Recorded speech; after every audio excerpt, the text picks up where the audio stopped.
So storytelling.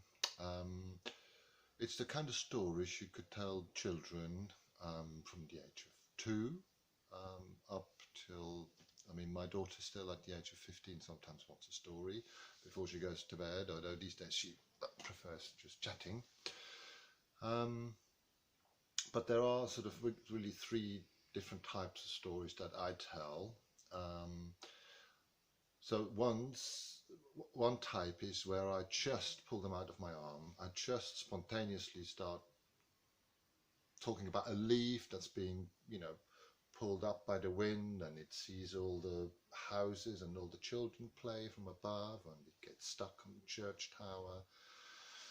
And but he wants to travel further, so it's really sad. So he's asking Brother Wind, that's for small children, to carry it further.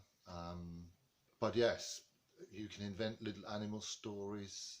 You can even bring little morals into it. For instance, I told my stories, my children before our divorce 7 years ago, animal stories of groups of animals that couldn't, for some reason, stay together, but then they went off and they each develop a new life. And that the little ones just enjoyed having two different types of homes. And I think for my children, it made it easier. Um, then, of course, you could read Brother Grimm tells other children's stories. There's tens of thousands about.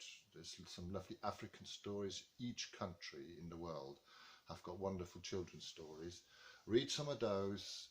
You can then interpret them if you like, and tell them to your children. And then the third type of story that I told to my children, especially at night, is because I was born in Switzerland and I live here in England.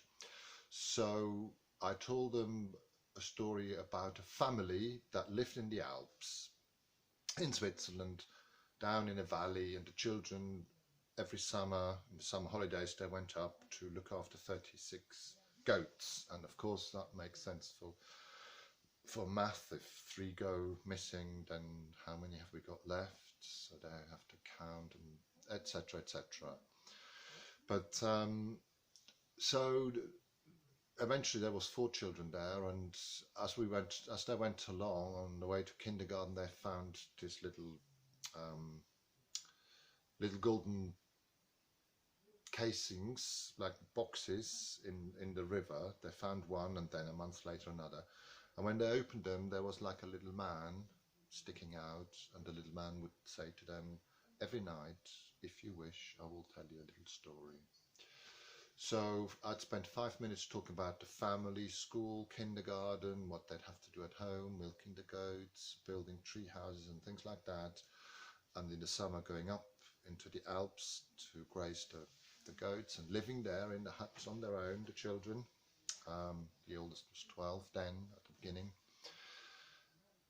So, and then I would say every night I would say, so then the children, after they brush their teeth and whatever else you want your children to do, the children in the story did the same, and then they opened the little golden box, and then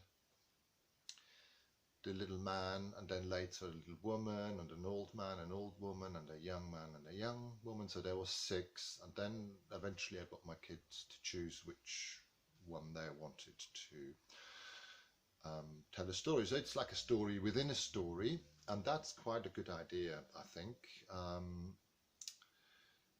And at one point my kids then said, well, can we not have a story within a story within a story? And that's fine too, that's absolutely fine.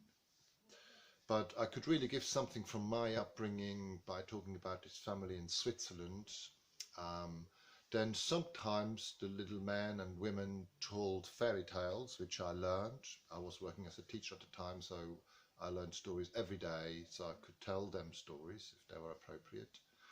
And sometimes I would just fantasize. I would talk about a village somewhere in Africa and something funny happened.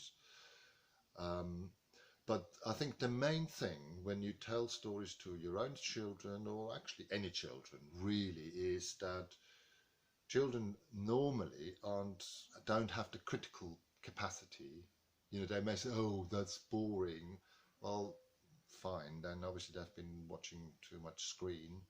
Um, but especially bed night stories, children, they just aren't critical. If it's your own children, they just love to hear something that comes from within you, from inside of you, that you give out, and it comforts them. And quite often I'd carry on telling these stories till they were asleep. And of course the lights were out. So they could really, their imagination, they had pictures in their head. And still now, my son is 18. He hasn't heard a story for 4 years, but I could still ask him how one of the characters in my stories were, because he heard about them for 14 years in his life. You know, how is Peter? How is Hans? He would say, well, I'm sure they're all right. He. So you have a giggle, but he'll remember them. And so that's really nice. If you can, from your village, if you're from England, there may be a little village, talk about a family there. And then maybe there is a guest that comes and tells a story. If you want to tell a story within a story, or it could just be the dad or the mom or the older brother or sister that tells them a story. It is just, yeah. So those are really the three types. You could get just straight going into inventing a story, which sometimes I've also done. Especially during the day, they would sometimes say, "Daddy, can we please have a story?"